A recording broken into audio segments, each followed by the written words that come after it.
సీతారాముల కటాక్షంతో రాష్ట్రం సుభిక్షంగా ఉంటుందన్నారు మంత్రి శ్రీధర్ బాబు. జయశంకర్ భూపాలపల్లి జిల్లా కటార మండలంలో ధన్వాడలోని దత్తాత్రేయ స్వామి ఆలయంలో శ్రీ సీతారాముల కళ్యాణ మహోత్సవంలో పాల్గొన్నారు. స్వామివారికి పట్టు వస్త్రాలు, తలంబ్రాలు సమర్పించారు. తర్వాత తమ్ముడు దుద్దిళ్ల శ్రీనుబాబుతో పాటుగా మంత్రి అర్చకులు ఆశీర్వచనాలు అందజేశారు.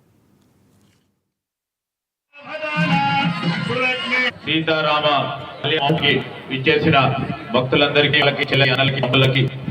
ఆకాంక్షలు తెలియజేస్తూ ఉన్న మన దేవాలయం శ్రీ దత్తాత్రేయ స్వామి దేవాలయం మరి వారి పర్యవేక్షణలో మా ఈరోజు మా అమ్మ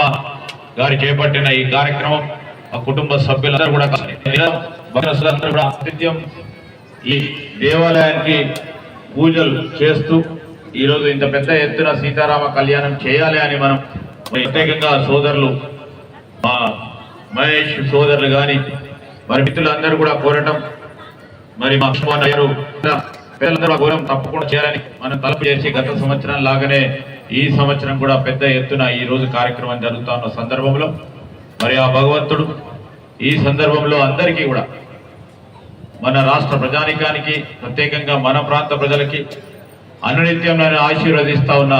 మా అక్కలు, చెల్లెలు, అన్నలు, తమ్ముళ్ళు అందరూ కూడా సురక్షితంగా ఉండాలని, సుఖ శాంతులతో ఉండాలని, మీ కుటుంబ సభ్యులందరూ కూడా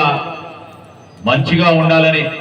మీ ఆ భగవంతుని ప్రార్థిస్తూ మీ అందరు ఇక్కడికి వచ్చి మరి భగవంతుని ఆశీస్సులు పొందడానికి ఇక్కడికి వచ్చేసిన అందరికీ మరొకసారి హృదయపూర్వకంగా శుభాకాంక్షలు తెలియజేస్తాం. యాదాద్రి